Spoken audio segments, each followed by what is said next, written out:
On leur dit un gros bravo à toute la belle équipe et notre collègue Pierre Bruno. Maintenant, notre vaste enquête sur le choc des générations qui provoque de vifs débats depuis hier. Chacun essaie de définir sa génération. Chacun donne son point de vue sur la génération qui la précède ou la succède. Bref, ça crée de belles discussions. Et d'ailleurs, pour en parler, je reçois Mathieu Bock-Côté, qui est issu de la génération Y. Il est né en 1980. Il est sociologue, également auteur du livre Dénationalisation tranquille. Bonjour, Monsieur Côté. Mathieu, je peux vous appeler par votre prénom. Est-ce que vous avez rempli le questionnaire? Avez-vous jeté un coup d'œil sur le questionnaire? Je l'ai rempli, je l'ai lu et j'ai regardé ensuite ce qu'on disait en général des tendances de chaque génération. Est-ce que vous vous identifiez à la Y? Alors, je dis, il y a des représentants de chaque génération et il y a aussi des dissidents. Je me classe dans cette deuxième catégorie. Mais c'est assez incroyable parce que vous avez 27 ans, vous faites partie de cette génération Y-là et vous la tassez, si vous me permettez l'expression, du revers de la main. C'est assez incroyable quand même. Il faut dire que je ne fais pas d'exception, c'est-à-dire les deux générations précédentes aussi. Ce que je constate, c'est depuis le départ de ce qu'on appelle la génération silencieuse, donc la génération de l'avant-guerre ou la génération de la guerre, il y a une espèce de régression dans notre société qu'on pourrait appeler une régression adolescente. Donc, chaque génération semble considérer non plus la vie adulte comme le point d'accomplissement, l'autorité avec les responsabilités, l'engagement dans la durée, le service de choses qui nous dépassent, mais c'est une volonté de toujours en revenir à l'adolescence. La passion, l'éphémère, l'immédiat, le voyage et ainsi de suite. Ce qui fait en sorte que depuis l'esprit boomer, pour le dire comme ça, chaque génération aujourd'hui hérite de l'esprit boomer. Et la génération Y en hérite peut-être encore plus mal que les autres.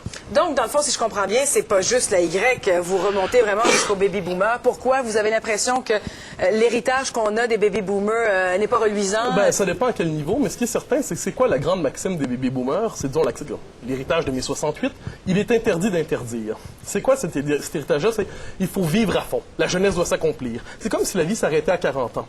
Et on se retrouve avec des générations, on se retrouve avec un héritage d'un demi-siècle où on a eu crise de la famille, crise de l'autorité, crise de l'État, crise de la natalité. C'est-à-dire toute une série de phénomènes qui viennent avec l'hédonisme qu'on voit partout, avec cette idée comme quoi, puis on le voit particulièrement avec les fameux Y, comme quoi le seul accomplissement de la vie, c'est d'aller au terme de ses propres désirs. Bon, mais reste à voir si on fait une société forte avec ça. Donc, si je vous écoute, c'est le grand fossé est plus entre la génération silencieuse et les autres générations, les trois autres. Ben regardez même, on peut le voir là-dessus à la manière les hommes ou les grandes personnes qui ont été produites par ces générations-là. La génération d'avant-guerre a su nous donner Jacques Parizeau, Lucien Bouchard, René Lévesque, évidemment, ça c'est un peu avant, Bernard Landry. Les générations qui ont suivi n'ont pas été capables de nous donner un seul grand leader politique. Il y a quand même quelque chose là-dedans qui est lié, par exemple, à l'éducation reçue.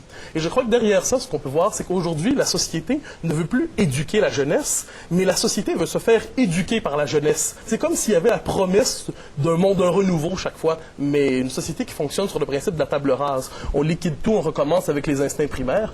Comme je dis encore une fois, j'ai l'impression que ça fait une société qui risque de passer beaucoup de temps au berceau ou au cégep.